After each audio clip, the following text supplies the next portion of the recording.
do. Yep. Okay. I mean, no someone. No someone. All right. Thank you for speaking up to make sure you can see. We're gonna finish the notes today. So, yesterday we left off looking at how to, like, you're collecting this data. So we've made an observation, asked a question, form a hypothesis, and make a prediction, do a test, or experimentation. Analyze data. That's where we are. Yes.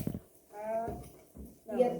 I was gonna say, I was looking on the wrong side. Oh, you got where we're going. Next Yeah. step. Okay, so I want to put up a little example. My calibration might be a little off, so if my numbers are funky, sorry.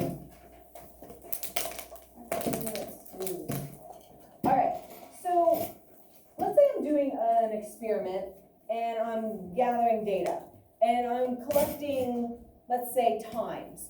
So let's say I have like, and you don't have to write this, 20, 25, 21, 22. I'm just jotting stuff down as I get the data.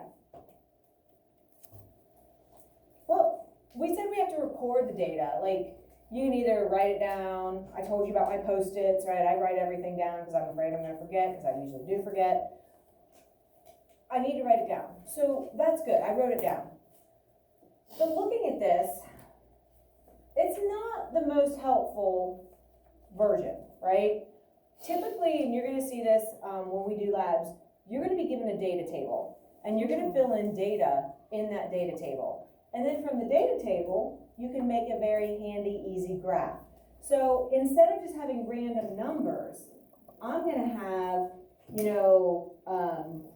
a spot where I can write all these. I can put 22, 20, 21, 24, 26.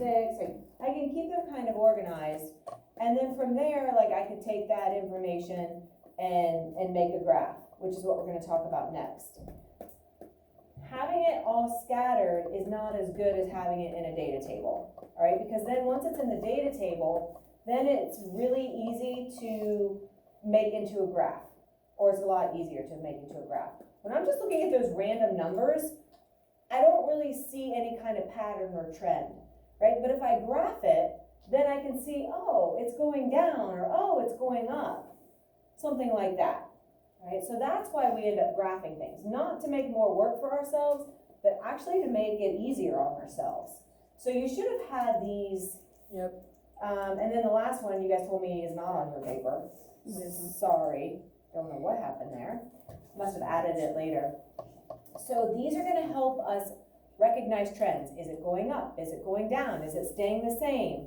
Did it go up at first and then down? Or, some version of that.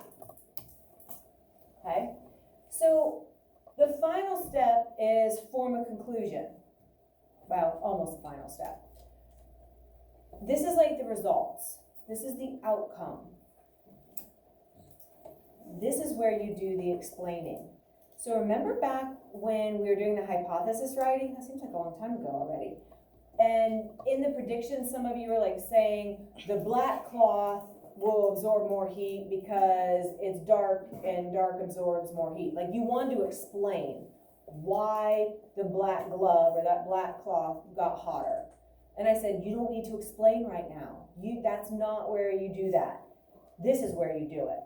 All right, so after you've done the experiment, after you have all the data, after you've really looked at it and examined it, now you try to explain why. Why do you think you got those results? Okay, and that takes place in the conclusion. So in the conclusion, you have to make sure you answer what actually happened. Was it what you expected? Did the results prove or disprove your hypothesis? Does it have to prove it? Is it okay if it doesn't prove it? What if it proves that you were wrong? Is that okay? Mm-hmm. Yeah. Now, do we like that? Probably not, because we like to be right. But in the scheme of things, it's fine if your hypothesis, you were incorrect. It's okay. Did it solve that original problem? or answer that original question. So my example with the pepperoni pizza and adding bacon and banana peppers, right? Did my experiment answer that question of, do I like bacon on my pizza? Or do I like the banana peppers on my pizza? Yeah, it did, right? I don't like the bacon, but I do like banana peppers. So my experiment was a success because now I do have an answer to my original question. Do I like bacon and banana peppers on my pizza? Yes. No, thank you. No, thank you. All right. You guys with me? So the conclusion is typically going to be in a paragraph form. It doesn't have to be super long, but it needs to answer those kind of important questions. And then finally, you have to communicate your results. A lot of times in here, we're just going to talk about them. We're going to communicate together, all right? In a normal, scientific situation, you might do this communicating in another way.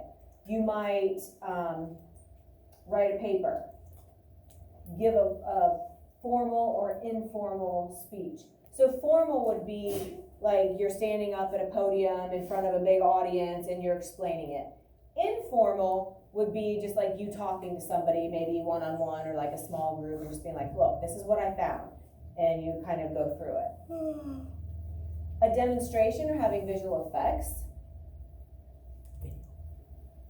Record, should be a video, not an, bad grammar. Record a video presentation of your findings.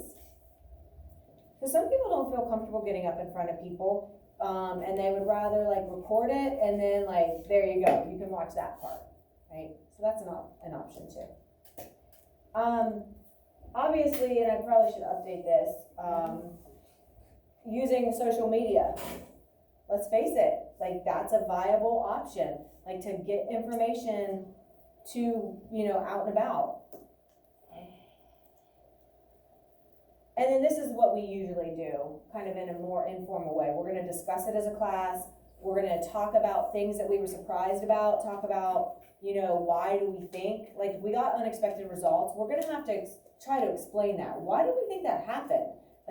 Did we do something wrong, or did, we not follow directions, or what happened, right? And finally, once you perform the experiment, technically, to be official, you should do it again, the whole thing. Actually, you should do it a total of 3 times. This process is called a trial. Every time you do an experiment or redo it, it's called a trial. So if I did the whole pepperoni or the pizza topping experiment, I would need to do that 3 separate times and see if I get the same results every time. Make sure it wasn't me just having a weird taste day. Make sure that, I wasn't getting a cold and I was stuffy and things just didn't taste right. Or maybe I had COVID and things couldn't taste and I didn't realize, and I'm like, well, this is weird, I don't even like this. So doing it again and again makes it more valid and believable. My results are more accurate because I've done it multiple times.